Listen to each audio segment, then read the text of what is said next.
Bonjour, François Olivier, votre vidéo formateur pour Excel.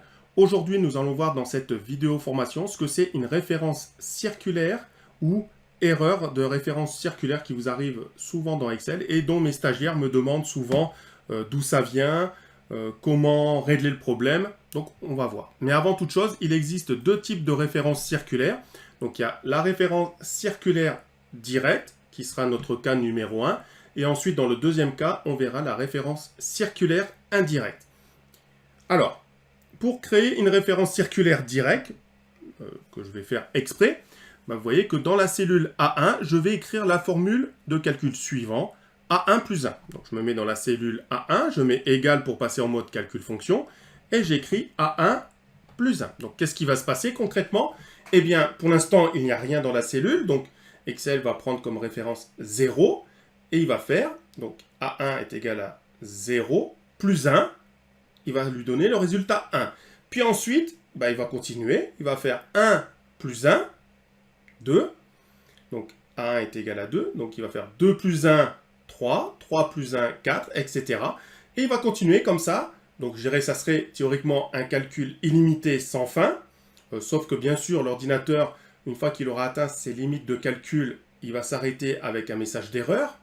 Mais entre-temps, je dirais, eh bien, votre ordinateur peut être bloqué le temps qu'il fasse le calcul, ou Excel sera bloqué. Donc, pas très, je dirais, sympathique, car c'est pas confortable de devoir éteindre son ordinateur parce qu'il est bloqué, ou de devoir fermer Excel de force à cause qu'il est bloqué.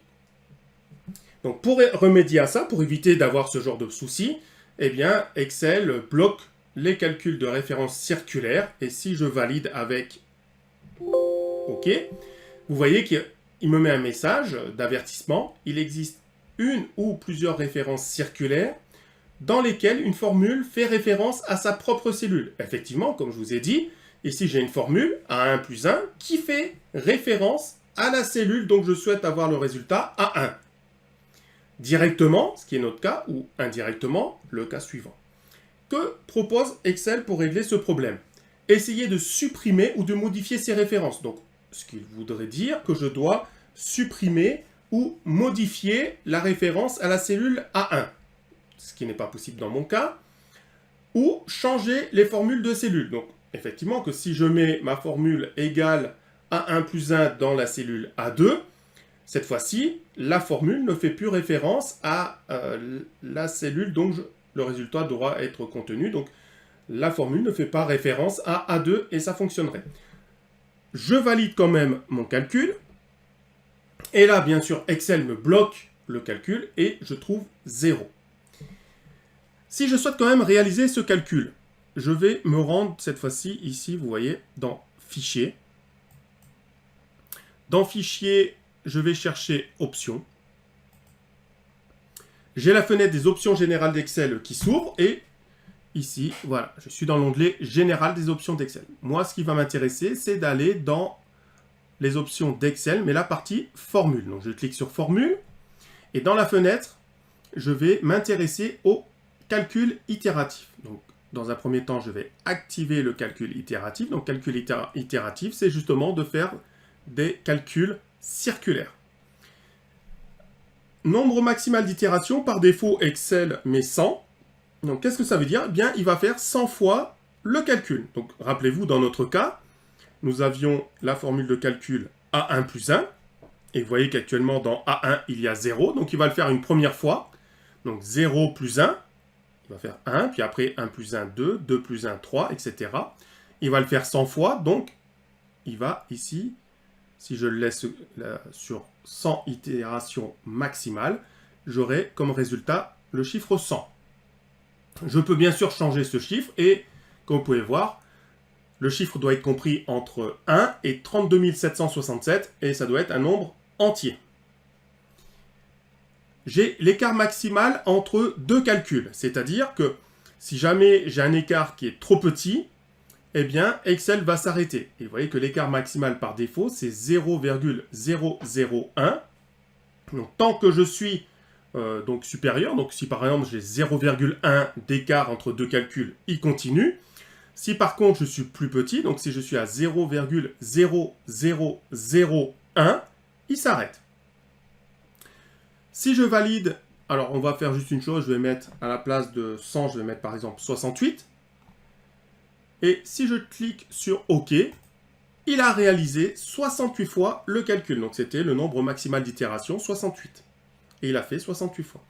Si je souhaite refaire le calcul, j'ai la possibilité, en appuyant, alors ça dépend des versions d'Excel, normalement c'est F9, là sur ma version c'est F8, et donc je peux, en cliquant plusieurs fois sur la touche F8, il peut me refaire encore une fois le calcul, donc plus 68, plus 68, plus 68, etc. etc.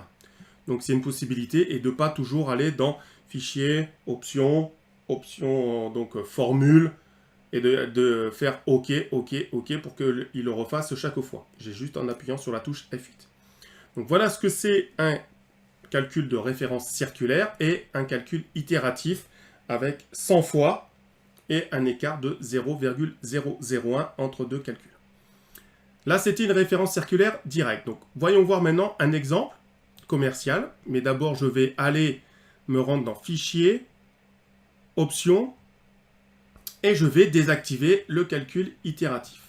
Et je remets 100, qui est la valeur par défaut. Et je valide. Il me remet le message d'erreur par rapport à la première feuille, et je valide. Alors, ici, c'est quoi le problème? J'ai un petit calcul là, de marge brute.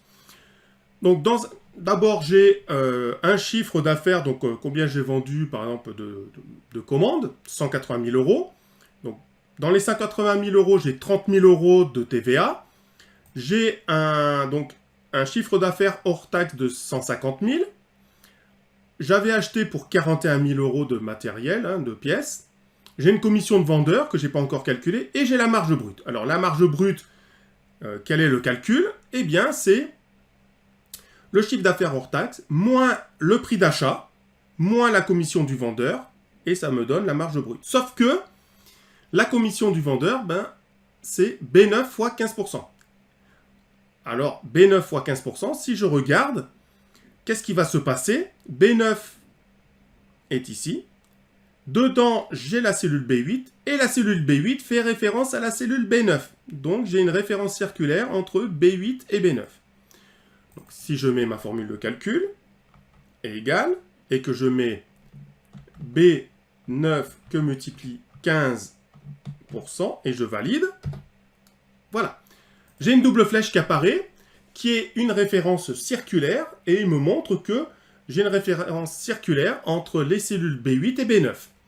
Et vous voyez dans la barre d'état en bas, ici, c'est marqué référence circulaire B8. Alors, comme tout à l'heure, je pourrais très bien essayer de changer, et vous voyez la formule de calcul que je peux faire.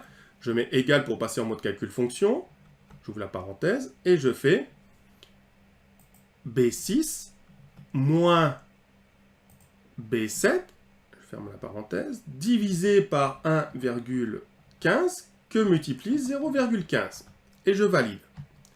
Il me trouve 14 217,39. Alors, cette formule de calcul, peut-être, elle peut être compliquée pour moi, donc je pourrais très bien ne pas la trouver, ne pas la maîtriser, voilà.